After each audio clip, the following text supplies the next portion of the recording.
Hey there, comic fans. This is Comicfan with another humble haul. In this episode, we went to two small shows and just made some online purchases. Let's go ahead and show what we got. First show I went to, got a couple of dollar buys. First one being Marvel 2-1 number 2, annual number 2. I'm sorry, the reprint of the Death of Thanos. Well worth the dollar pickup. Not in the best condition, but well worth the pickup. A couple more dollar finds. Trying to narrow down my She-Hulk run. She-Hulk number 13. And one that I'm very happy to see in the bins. Destroyer Duck number 1. First appearance of Gru the Wanderer. And it's a special lawsuit benefit edition. Apparently they got sued over the character resembling too many other ducks in the industry. Not too bad. Very happy to find that in the boxes. All right. Went to another vendor. Narrowing down my Howard the Duck run. Speaking of ducks, Howard the Duck number 7. Howard the Duck number 3. Not too bad. $2 a piece. Can't go wrong with that. Still at the same vendor. Arkham Asylum Living Hell number 1 of 6. This was actually I thought this was all done by Eric Powell. Apparently it's not. It's just the cover's done by them, but still well worth the $1 pickup. I'd love to read the rest of the series once I complete that. Okay. Here's one that was really hard for me to find for quite a while. I've been looking for this since the past year. The Hood number 1 of 6. I couldn't find the rest of them, but it was very happy to find number 1 at $4. Here's another one, same vendor, Fun and Games number 2. This one, unfortunately, most of the many of the puzzles have been solved for me already in pencil. Not too bad. I kind of have to take those the way you find them, but that's okay as long as I've got number 2. In the meantime, it gets all right. Went to another show, a small convention over the weekend. I believe I met TiVo. TiVo Lords of the Long Box. A very pleasant guy. Very happy to meet him. But while I was there, I spoke to Mike Kunkel. Mike Kunkel is the author of Hero Bear and the Kid. And we had about a 5-minute chat. While we were chatting, he did a little sketch for me there and signed it for me. And he's a great guy as well. Another dollar find. What if number 23? What if Hulk had become a barbarian? Not a spec book or anything, but it kind of leans towards the World War Hulk kind of thing we got going on there. So I thought it'd be a fun read. Another dollar find. Sensational She-Hulk number 60, the last issue of the John Byrne series. Not bad at all. Well worth it, $1. And the last of the dollar finds, Fantastic Four number 265. She-Hulk joins the Fantastic Four. Okay. Now on to the little bit more pricey stuff, but not terribly pricey. For $5, I got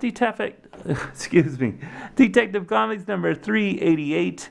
It's just a great Joker cover. Man, for $5, it's about VG fine condition, but for that amount of money, you can't leave it in the boxes. Took it home with me. And of course, X-Men number 143. I believe this is the Kitty Pryde solo issue, and also, correct me if I'm wrong, the last of the John Byrne series. Moving on, for $2.50, I found this beauty. Marvel Team Up number 31. This is the cover I've always been attracted to, and I said, well, now that I have it, I can actually read it. I'm very excited to have that for $2.50. And for $2, I got a beat-up copy of Amazing Spider-Man number 151. Yes, it has spine ticks. Yes, it has corner creases. But to see it marked down from $30 to $2, oh, man, yeah, that's got to go. It's got to come home with me.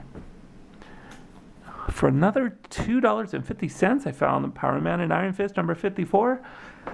This is the issue where Power Man and Iron Fist are labeled heroes for hire. And, I just got it basically because of the Netflix series. I already have one, but there's nothing wrong with having another. All right. This was probably one of the pricier books at $8. Marvel Team Up number 4. This is also a cover that I couldn't live without for that price. I had to take it home with me. I'm very excited to have this. This is great. And scratching one off my list, The Uncanny X-Men at the State Fair of Texas. This I got for $5. Very happy to have this. Very happy to cross it off finally, because with this being a promotion from Texas and me not living in Texas, I thought it was pretty hard to find locally. Yes, I can find it on eBay, but this was something I was really had my heart on finding in the bins. Okay.